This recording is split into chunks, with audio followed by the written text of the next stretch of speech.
छत्तीसगढ़ के बेमेतरा जिले के बिरनपुर गांव में हुई सांप्रदायिक हिंसा में एक युवक भुवनेश्वर साहू की मौत बड़ी घटना रही। इस घटना के बाद पूरे गांव में दंगा और हिंसा की आग भड़क उठी।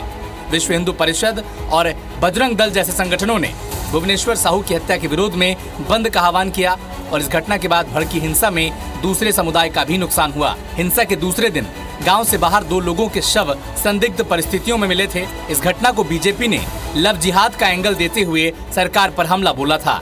विधानसभा चुनाव में मृतक युवक भुवनेश्वर साहू के पिता ईश्वर साहू को चुनाव में उतारा और उन्होंने कांग्रेस के दिग्गज नेता रविंद्र चौबे को हरा दिया।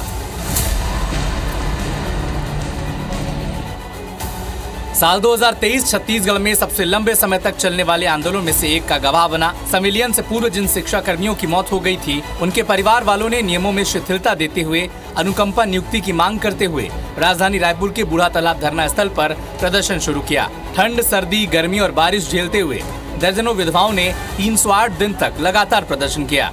इस दौरान रायपुर के बूढ़ा तालाब धरना स्थल को शिफ्ट कर नया रायपुर कर दिया गया, लेकिन ये विधवाएं और परिजन वहीं पर आंदोलन करते रहे। लगातार आंदोलन के बाद सरकार ने योग्यता के मुताबिक नौकरी देने का आश्वासन दिया, तब जाकर आंदोलन खत्म हुआ।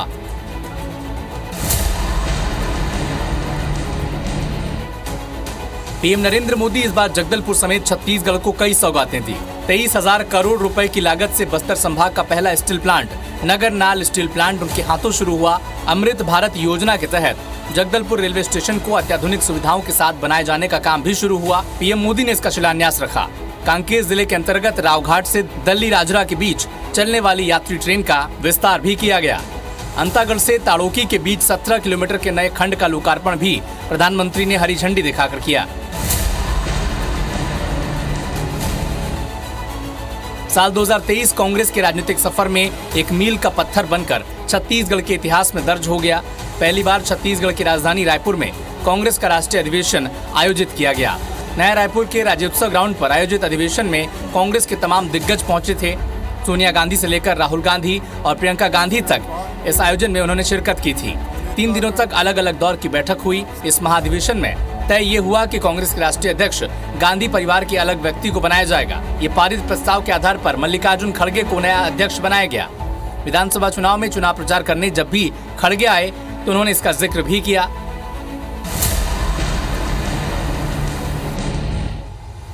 साल 2023 की शुरुआत के साथ ही छत्तीसगढ़ का आदिवासी अंचल नारायणपुर जिला धर्मांतरण की आग में झुलस उठा।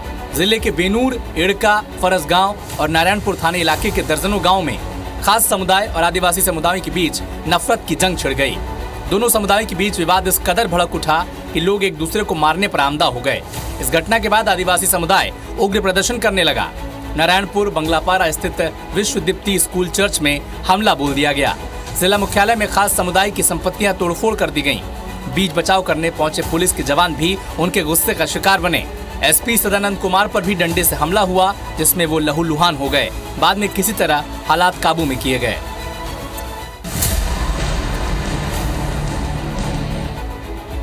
– 2023 का साल छत्तीसगढ़ में सत्ता परिवर्तन का साल बन गया।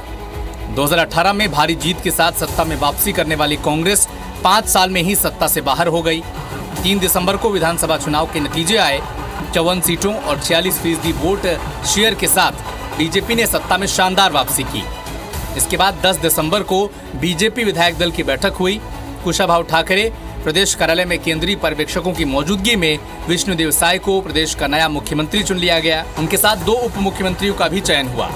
प्रदेश अध्यक्ष अरुण साव और प्रदेश महामंत्री विजय शर्मा को डिप्टी सीएम के रूप में चुना गया। 23 दिसंबर को साय कैबिनेट का विस्तार हुआ।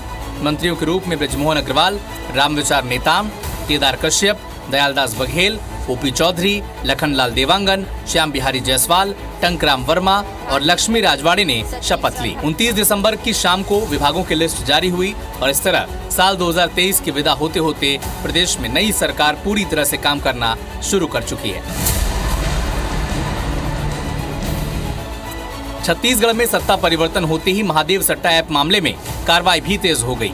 महादेव सट्टा ऐप के मामले में कार्रवाई को लेकर डिप्टी सीएम अरुण साव ने कहा कि उनकी सरकार का स्पष्ट रूप से मानना है कि भ्रष्टाचारी कितना भी बड़ा क्यों न हो, जिसने भी जनता का पैसा लूटा है उसे किसी भी कीमत पर बख्शा नहीं जाएगा। बीजेपी सरकार भ्रष्टाचार पर जीरो टॉलरेंस के तहत कार्रवाई करेगी।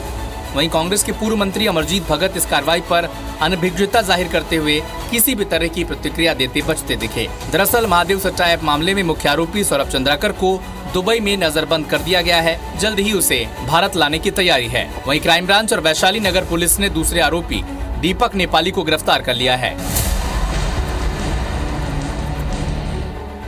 45 डिग्री की झुलसा देने वाली गर्मी में राजधानी रायपुर में सर्द मौसम में उगने वाली केसर की खेती कर छत्तीसगढ़ के किसान ने इतिहास रच दिया। महासमुंद जिले के सरायपारी जलपुर गांव के रहने वाले 60 साल के किसान मनमोहन नायक ने कमाल कर दिखाया है और ऐसा करने वाले छत्तीसगढ़ के वो पहले किसान बन गए हैं।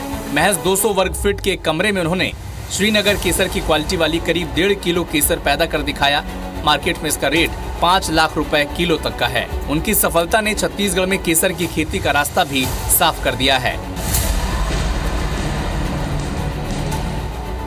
छत्तीसगढ़ में कोयला और शराब घोटाले केस में ईडी की कार्रवाई का सिलसिला 2022 से शुरू होकर 2023 में भी जारी रहा। पूर्व मुख्यमंत्री भूपेश बघेल की निजी सचिव सौम्या चौरसिया, आईएएस समीर बिश्नोई और सूर्यकांत तिवारी की गिरफ्तारी के बाद जांच एजेंसियों को कई जानकारी हाथ लगी, जिसके आधार पर साल 2023 में भी ईडी की कार्रवाई ताबड़तोड़ जारी रही। कोयला और शराब घोटाले में साल की सबसे बड़ी कार्रवाई आईएएस रानू साहू की गिरफ्तारी के रूप में हुई।